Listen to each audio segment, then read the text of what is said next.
আজকে শেয়ার করব বিয়েবাড়ির বাবুর্চির কাছ থেকে শিখে নেওয়া মিষ্টি দই তৈরির সহজ ও অথেন্টিক রেসিপি। যারা এতদিন দই বানাতে গিয়ে বারবার ব্যর্থ হয়েছেন, আজকের রেসিপি তাদের জন্য। আজকের রেসিপিতে এমন কিছু টিপস থাকবে যেগুলো হয়তো এর আগে কেউ কখনো এমনভাবে শেয়ার করেনি। আর এই রেসিপি ফলো করে আপনারা যদি দই বানান তাহলে 100% নিশ্চিত যে আপনাদের দইটা জমবে এবং খেতে হবে দোকানের দই থেকেও অনেক বেশি মজার।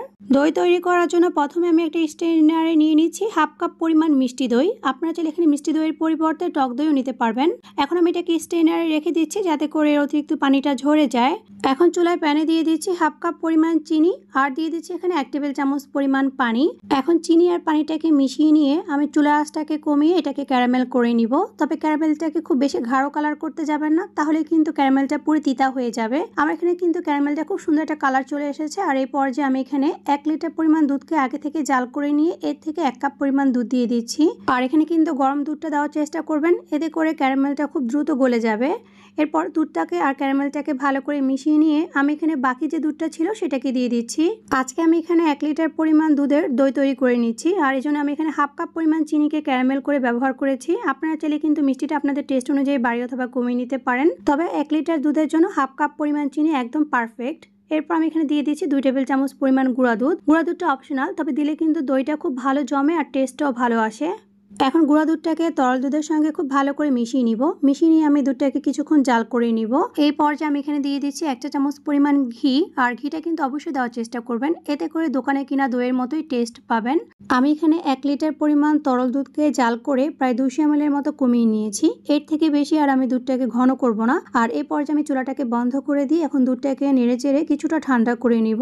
দুধটাকে কিন্তু আবার একেবারে ঠান্ডা করে নেওয়া যাবে না, দুধটাকে এমন গরম রাখতে হবে যাতে করে আপনি একটা আঙ্গুল 10 সেকেন্ডের মতো চুবিয়ে রাখতে পারেন। এই পর্যায়ে আমি এখন পানি ঝরিয়ে রাখা হাফ কাপ পরিমাণ মিষ্টি দই দিয়ে দিয়েছি। দিয়ে আমি এখন এটাকে খুব ভালো করে দুধের সঙ্গে মিশিয়ে নিব।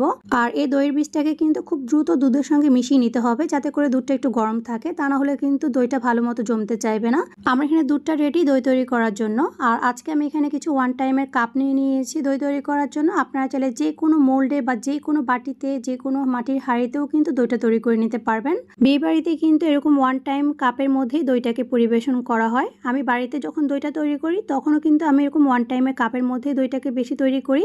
ঈদে বা যে কোনো উৎসবে আয়োজনে আপনারা দইটা এইভাবে বানিয়ে নর্মাল ফ্রিজে রেখে দিলে কিন্তু যখন গেস্ট আসবে তখনই এটা পরিবেশন করতে পারবেন।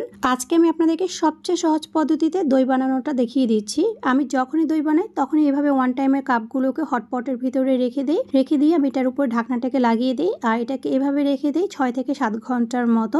আপনারা যদি কোনো মাটির হাঁড়িতে জমান সেক্ষেত্রে কিন্তু আপনারা মাটির হাঁড়িটিকে যে কোনো কম্বল বা টাওয়াল দিয়ে ভালো করে পেঁচিয়ে নিয়ে তারপর যে কোনো গরম জায়গায় রেখে দিবেন 7 থেকে 8 ঘন্টার মতো। এতে করেও কিন্তু খুব সহজে দইটা জমে যাবে। 7 ঘন্টা পর এখন আমি আপনাদেরকে হটপটের ঢাকনাটিকে খুলে দেখাচ্ছি দইটা কেমন জমেছে। দেখতেই পাচ্ছেন আমার এখানে দইটা কত পারফেক্ট ভাবে জমে গিয়েছে। আর এই দইটাকে এখন আমি আরো ভালো মতো সেট হওয়ার জন্য নর্মাল ফ্রিজে রেখে দিব 2 ঘন্টার মতো। 2 ঘন্টা পর এখন আমি ফ্রিজ থেকে বের করে নিয়ে ঠান্ডা ঠান্ডা দইটা পরিবেশন করে দিয়েছি। আজকের এই টিপসগুলো ফলো করে আপনারা যদি দই বানান তাহলে আপনাদের দইটা 100% জমবে। একবার বানানো শিখে গেলে আর কখনোই বাহিরের দোকান থেকে আপনারা দই কিনে খেতে চাইবেন না, কারণ ঘরের তৈরি দই হয় সবচেয়ে বেশি স্বাস্থ্যকর এবং অনেক বেশি মজার।